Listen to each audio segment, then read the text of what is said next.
Bonjour et bienvenue sur le podcast Développe ton biz, le podcast qui donne la voix aux entrepreneurs du bien-être. Nous sommes tous entrepreneurs du bien-être, entrepreneurs de notre bien-être.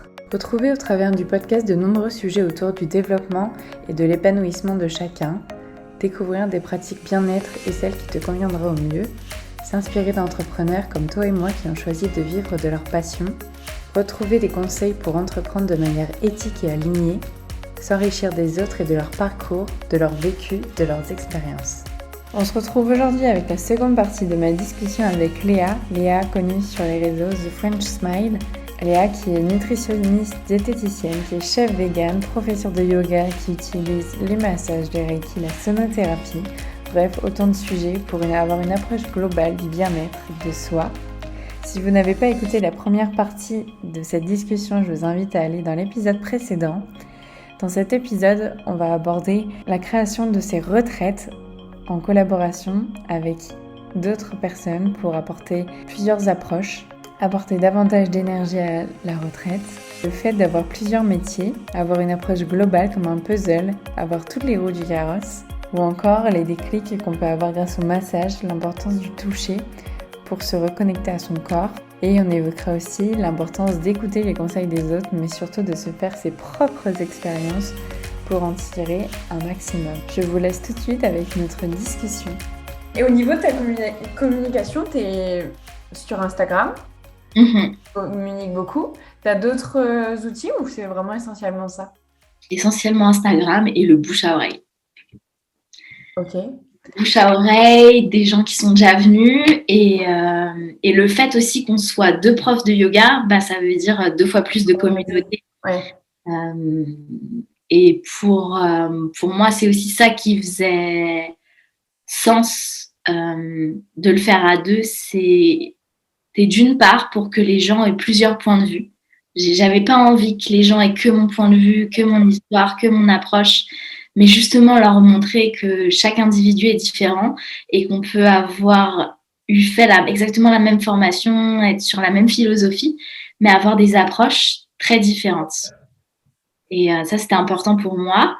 Et puis, après, justement, il y a le deuxième côté où on se dit, OK, on sera à deux, donc ça fait 2 fois plus d'énergie, 2 fois plus de soutien, 2 fois plus de chances de remplir la retraite. Donc, c'est vraiment une fusion de 2 choses qui fait que la retraite va avoir cette atypicité-là aussi. Yes. Et du coup, tu es quand même assez présente sur Instagram. Est-ce que depuis le début, voilà, toujours dans le flow de la vie, voilà, ça t'est venu de communiquer comme ça ou est-ce que tu as eu une phase un peu de OK, il faut que j'ai un support de com, il faut que je partage des choses et tout ça, tu sais, un peu le côté commercial. Non, toujours dans le flow. Et si je réfléchis pas trop avant de partager. Et je pense que c'est un peu le reflet de mon Instagram où il peut y avoir des photos d'apnée, des photos de plats, la communication de mes retraites, des photos de mes vacances. C'est pour montrer aussi que je suis pas qu'une seule personne, mais je suis un ensemble de personnes et que, OK, ma vie c'est ça, ma transmission c'est ça, mais non, j'ai toujours communiqué comme ça, très naturellement, sans me soucier d'autre chose. Donc voilà, pour l'instant ça fonctionne comme ça. Je vais essayer de faire des belles choses parce que moi les belles choses ça m'attire. Yes. Donc voilà, forcément c'est ma manière de communiquer. Mais voilà, toujours simplement, parfois, voilà, comme là, je suis devant toi avec un bun, les cheveux mouillés sur la tête, pas maquillée. C'est voilà. Le reflet, exactement, le reflet de la vraie vie. Ça. Et justement, tu l'as mentionné plusieurs fois. Aujourd'hui, tu considères du coup avoir plusieurs métiers. Est-ce que là-dessus, tu as eu aussi une phase à un moment donné de te dire je dois me mettre un peu dans une case, dans un métier? Ou est-ce que c'est pareil, ça a été vraiment comme ton flow de vie, je vais un peu partout, je fais plusieurs choses et voilà, et c'est moi. Je le vois tellement pas comme plusieurs choses pour moi. Je le vois vraiment comme un puzzle. Yes. Moi, c'est juste, justement, c'était ma frustration de l'hôpital où j'avais qu'une roue du carrosse. Alors que là, je me dis que je peux arriver, prendre la personne dans mes bras et lui dire je crois que j'ai plein de choses pour toi. Et du coup, non, en fait, à chaque fois que je rajoute quelque chose, ça fait encore plus de sens. Donc, vraiment pas. Et c'est d'ailleurs souvent la réflexion que me font les gens quand ils me demandent ce que je fais et que je leur dis ce que je fais. Ils me font ah ouais, c'est super parce que c'est hyper complémentaire. Ouais. Et du coup, je les regarde et je me dis bah oui, je crois. C'est pour ça que je fais ça. Et voilà. Et c'est pour ça aussi que la dernière chose qui est venue se mettre en place à tout ça, c'était le massage. Euh, Justement, c'était une de mes questions après. Comment ça t'est amené à toi un peu les massages et même le fait d'ajouter aussi la sonothérapie à ton enveloppe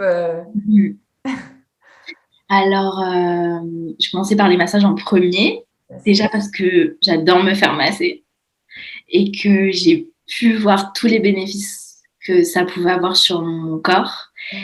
Et j'ai aussi pris en compte avec le temps que l'aspect du toucher, c'était quelque chose d'hyper important, que c'était un moyen, enfin pour moi c'est le moyen le plus direct de se reconnecter avec son corps. Et je crois qu'on est beaucoup trop dans la tête à notre époque et beaucoup moins dans le corps. C'est pour ça qu'il y a autant de mots qui se mettent en place dans notre société. Parce qu'on a cette déconnexion corps-esprit.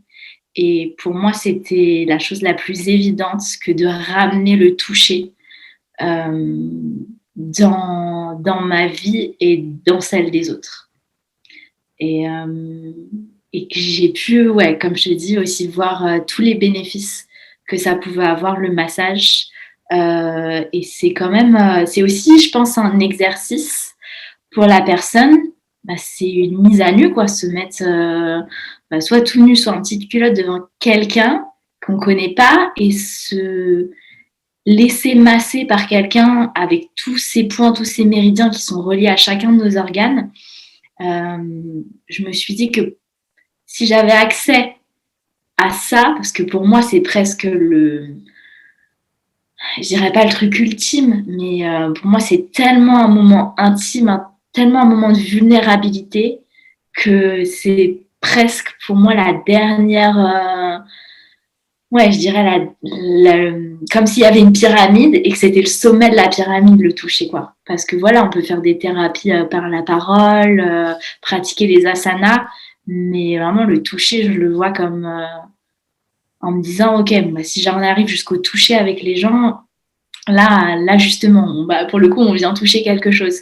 Et il y a aussi, je vois des gens qui pratiquent rien d'autre. Et inconsciemment, ils vont se laisser masser et il va y avoir des déclics. Je le vois après chaque massage, les révélations que peuvent avoir les gens, ce qu'ils ont découvert à travers leur corps ou même ce qui est venu dans leur esprit au moment du massage. Même si les gens n'en ont pas conscience, moi, je les écoute, je les entends et je me dis, ok, bon, bah, voilà, ma mission, je l'ai accomplie. Et une personne qui serait jamais allée faire un cours de yoga ou jamais faire une psychothérapie, et ben inconsciemment, en fait, on a fait un travail ensemble. Donc, c'est chouette. Yes. Et alors, du coup, après la sonothérapie? Alors, la sonothérapie, j'ai découvert ça au Costa Rica, dans un endroit aussi où je faisais du work exchange pour apprendre la cuisine végane gourmet avec un chef américain. Et on avait des bains de gong tous les vendredis soirs avec, c'était moitié bain de gong, moitié bain de cristal. Okay. Pendant 2 heures. En fait, c'était pour le coucher du soleil. Et c'est pas du tout quelque chose que je connaissais. Je visualisais voilà, les bols tibétains qu'il fallait taper sur un truc et c'est tout. Puis les petits carillons qu'il y avait dans ma maison là, qui faisaient un bruit agréable quand il y avait du vent. Mais je savais pas que ça pouvait être une thérapie en fait. Je connaissais la musicothérapie parce qu'il y en avait un peu à l'hôpital, mais sonothérapie, vraiment la thérapie par le son, l'effet des vibrations, les fréquences. C'était totalement un monde inconnu. Et voilà, sans avoir accès à toutes ces informations-là, il s'est passé des trucs de fou. Tous les bains de gong, pareil, des grosses révélations, des souvenirs petites, des souvenirs qui remontaient, des visualisations, et puis en état de clarté mentale après, posée pendant plusieurs jours et je me suis dit, mais c'est incroyable ce qui se passe pendant un bain sonore et après un bain sonore. Et je me suis dit, mais en rentrant en France, il faut que je me forme.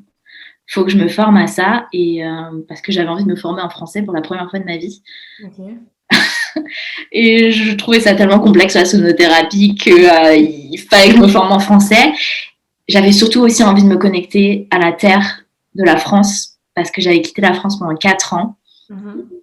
J'avais envie de m'ancrer et de voir un petit peu les thérapeutes aussi qu'il y avait en France, de connecter avec la France aussi, avec les gens. Parce que je n'étais pas du tout au courant de ce qui se passait. On me parlait de profs de yoga, on me conseillait des profs de yoga ou des endroits en France. J'avais aucune idée, j'avais honte. Moi, je connaissais très bien l'Amérique, mais alors la France, j'avais aucune idée de ça. Et je me suis dit, Léa, il faut que tu te formes en France, quoi. C'est un devoir et j'en ressentais le besoin pour me réancrer à mes origines, à mes terres, quoi. Et du coup, je suis partie me former avec l'Académie de sonothérapie, qui est d'ailleurs, c'est un Français qui tient ça, Philippe Garnier, mais qui a vécu 30 ans à Woodstock. Donc voilà, comme si forcément ça me ralliait un petit peu au côté américain. Et ça a duré 1 semaine, c'était dans une abbaye dans le sud de la France. Et ce qui était trop chouette, c'est que tous les jours, on voyait un instrument différent avec des protocoles différents d'application. Et du coup, ça nous a donné un panel d'informations. Et en même temps, avec l'indication qu'on avait... Et c'était mieux de choisir un instrument, ou maximum 2, mais il fallait se diriger vers un instrument et après faire des compléments de formation avec ça. C'est comme si c'était une introduction à la sonothérapie, à tout le principe de la sonothérapie. Et moi, j'ai vraiment, vraiment eu un déclic pour le cristal et le gong. Donc, j'ai, juste après la formation, directement investi dans tout ça et j'ai commencé à intégrer les bains sonores aux retraites de yoga. Ok. Et alors récemment, je ne sais pas exactement, mais tu t'es formée aussi au Reiki? Oui, parce que pendant le stage de sonothérapie, il y avait une gong master qui accompagnait et qui soutenait Philippe pendant la formation, qui est aussi Reiki master, qui a passé des années et des années et des années au Japon avec un très grand maître Reiki. Et quand j'ai débarqué à la formation de sonothérapie, je venais de me casser la cheville pour la 3e fois en 6 mois. Et ils m'ont fait du Reiki. Et quelques jours plus tard, j'avais plus de béquilles. Et je me suis dit, bon, visiblement, il y a quelque chose avec le Reiki. Je pense que je suis assez sensible à ça. J'ai commencé à m'intéresser, j'ai lu des livres et je suis direct partie en formation justement avec Michael à Paris pour me former au Reiki. Du coup, que j'intègre à ma vie et surtout à mes massages, à mes thérapies que je propose, à mes soins. Et ça, de pouvoir coupler le massage, la sonothérapie et le Reiki dans un seul et même rituel. Ouais, ça doit être tellement fort. Ouais. T'as des choses dans t'as plein de trucs partout. Le corps, il doit tellement intégrer de choses. Le corps, il vibre, quoi. Des fois, je visualise les personnes et moi, j'ai l'impression qu'on est en lévitation. Je me dis, c'est un truc de fou. Est-ce que tu aurais des conseils à partager à ceux qui veulent entreprendre avec tout ton parcours, tous tes différents projets? Qu'est-ce que tu pourrais conseiller pour un jeune entrepreneur? De s'écouter. Vraiment. De s'écouter. Mais quand je dis s'écouter, c'est la petite voix qui tourne en boucle à l'intérieur de nous et qui nous dit des trucs. Celle-là, il faut l'écouter parce que elle va nous parler toute notre vie. Et moins on l'écoutera, plus elle va être forte. et encore une fois, je l'ai vu à l'hôpital avec des gens qui avaient des regrets. Je voyais que c'était très très fort dans leur tête, comme s'il y avait quelque chose qui leur criait maintenant à l'oreille qu'ils n'avaient pas fait tout ça. Donc voilà, celle du cœur, il faut l'écouter, celle de l'intuition, il faut l'écouter. Et celle-là, c'est vraiment celle qui vient chuchoter à notre oreille jour et nuit. Et qu'on n'est pas les autres, en fait. Qu'on n'ait pas les peurs des autres, qu'on n'ait pas les projections des autres. Yes. que tout est impermanent, que rien n'est irréversible, et qu'il faut y croire. Enfin, moi, quand j'avais plus un sou sur mon compte, je suis partie faire du work exchange, du karma yoga, parce que j'avais envie de continuer à me former et j'étais pas encore prête. Il fallait qu'il y ait un temps entre faire des formations et l'application. Et j'ai eu besoin de ces 2 ans à faire du karma yoga, à voir comment ça se passait concrètement dans des centres de yoga pour pouvoir aller jusqu'à mon but.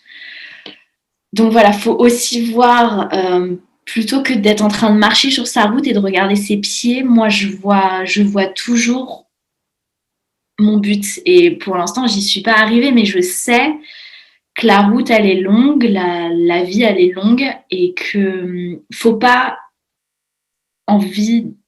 avoir envie de tout de suite, se dire que d'un coup tout va être sécurisé, tout va être safe, qu'on va faire plein de retraites de yoga, enfin qu'on va tout mettre en place, et que faut aussi accepter des modifications de mode de vie. Bien sûr. Moi, j'ai toujours pas mon lieu à moi, et c'est ok. Ça demande, pour moi, ça demande ce mode de vie un petit peu nomade, et le fait que tous les mois je gagne pas la même somme, ça demande une modification. Et puis c'est ok, en fait, faut accepter de laisser une partie de sa vie d'avant et d'évoluer vers quelque chose d'autre. Faut pas avoir envie de tout calquer, tout mettre dans une case. Faut vraiment voir le tableau complet de sa vie, et pas seulement ce qu'on laisse, pas seulement ce qu'on modifie, pas seulement les risques qu'on prend, mais voir ce vers quoi on tend. Et c'est ce que j'essaie de me rappeler quand des fois je me réveille et je me dis bon, j'en suis toujours là, j'ai toujours pas assez d'argent pour investir, pour m'offrir un lieu à moi. Mais c'est pas grave, je vois tout ce qui se passe d'autre dans ma vie, tout ce que je suis en train de mettre en place, tout le bénéfice que j'ai, tous les retours que j'ai. Et je me dis que c'est ok, step by step, et puis un jour, j'y arriverai à la vision que j'ai. Et, donc, ouais, vraiment s'écouter, ne pas s'inquiéter, vraiment ne pas s'inquiéter. Et encore une fois, la sécurité, c'est une illusion. Vraiment, c'est une illusion. Et une fois qu'on a compris ça, on peut gravir des montagnes, casser des murs, faire taire les gens, pas les écouter. Enfin, c'est bien d'écouter. Il y a toujours des conseils parce que les gens ont vécu leur vie, il leur est arrivé des trucs, ils ont tiré des leçons. Mais tant qu'on n'a pas fait notre propre expérience de la chose, nos leçons à nous, c'est nous qui nous les faisons, c'est tout. C'est comme quand on est petit, on nous dit touche pas le feu, touche pas le feu, touche pas le feu, et on va y aller jusqu'à ce qu'on touche le feu, qu'on se brûle et qu'on ait compris que ça brûlait. Donc faire sa vie à soi. Yes. Et du coup, c'est quoi tes envies pour dans les prochains mois, dans les prochaines années? Tu en as parlé un petit peu sur Instagram déjà. Oui.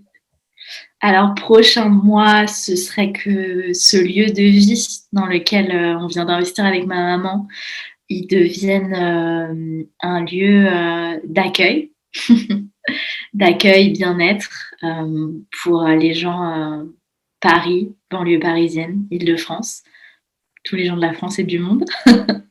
Mais voilà, que ça devienne un lieu hors de la tempête, un lieu hors du temps, qui soit en même temps très près du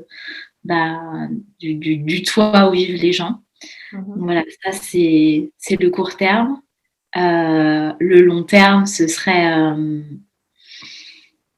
d'avoir un lieu de vie qui m'appartiendrait à moi, avec cet aspect communautaire, et de l'avoir dans un endroit où je pourrais cueillir mes noix de coco tous les jours et mes bananes. Voilà. Je te souhaite tous ces projets se concrétisent. Merci. Est-ce que tu aurais un ou une entrepreneur qu'on pourrait écouter sur le podcast pour découvrir un peu son parcours inspirant? Tu as déjà interviewé Noélie. Oui. Qui est une amie à moi et qui, pour moi, pareil, est en train de casser plein de barrières. Donc ça, c'est vraiment la première personne qui me vient à l'idée. Euh, J'en ai plein d'autres. J'en ai plein. Vas-y. Il y aurait ma meilleure amie Laurie, qui a un Instagram Chalet des Arts. Pareil, elle vient d'un background où c'était une ancienne gymnaste professionnelle. Et elle a dû gravir justement plein de montagnes, enlever plein de clous qu'on lui avait scellés dans la tête parce qu'en tant que gymnaste professionnel, on est formaté et le corps, ça devient une machine. Donc elle a eu tout ce cheminement, tout cet aspect qui est hyper beau. Et puis elle donne des cours de yoga à 2000 mètres d'altitude. Lui où elle vit toute l'année, donc forcément elle a des choses, plein de choses à partager. Voilà. Ok, super. Mais j'irai voir son Instagram. Yes. Ça veut dire quoi pour toi développer son business? Je dirais que c'est un équilibre entre notre mission de vie et puis être capable de continuer à prendre soin de nous. Et quand je dis soin de nous, du coup, ça part forcément aussi par un aspect financier, parce qu'on vit dans un monde matériel et que, voilà, on dort toujours dans un lit et on se lave toujours dans une douche. Donc, essayer de trouver cet équilibre entre continuer sa mission de vie individuellement et ensemble, et pouvoir subvenir à nos besoins, ce qui nous rend heureux. Super. Où est-ce qu'on peut te retrouver sur Instagram? Alors, au nom, The French Smile. Okay. Avec le grand smile. Je te remercie pour cet échange. C'était super intéressant. Merci, Lucie. Un parcours très inspirant. J'espère que ça va donner envie de découvrir plein de choses, tout ce que tu fais. Et je trouve ça vraiment génial que justement tu fasses plein de trucs et que tu ne te mettes pas dans une case. Je pense que c'est ça, pour moi, la plus grosse leçon que les gens vont retenir, en fait, c'est je peux tout faire. Ouais, si c'était le titre du podcast, ce serait je peux tout faire. Tu peux tout faire. J'avais envie demain de réparer des voitures, je le fais. Oui. Enfin, si ça me plaît, si j'y trouve du sens, voilà, c'est tout en fait. C'est tout. C'est ça la vie, quoi. Enfin, en tout cas, pour moi, c'est pour ça que je suis venue sur Terre, quoi. Ouais. Ça fait sens pour moi. Pour qui ça va en faire? J'espère que cette seconde partie de discussion avec Léa vous a plu, qu'elle vous aura donné envie de vous reconnecter à vous, de faire ce que vous aimez dans la vie, que vous pouvez tout faire, comme elle dit si bien. Je peux tout faire, tu peux tout faire. Si l'épisode vous a plu, surtout n'hésitez pas à me mentionner, à me taguer lorsque vous partagerez le podcast. Vous pouvez le noter de 5 étoiles sur Apple Podcast et surtout n'hésitez pas à le partager à votre entourage pour qu'il touche autant de personnes que possible. Je vous souhaite une belle journée et on se retrouve dès la semaine prochaine avec un nouvel invité.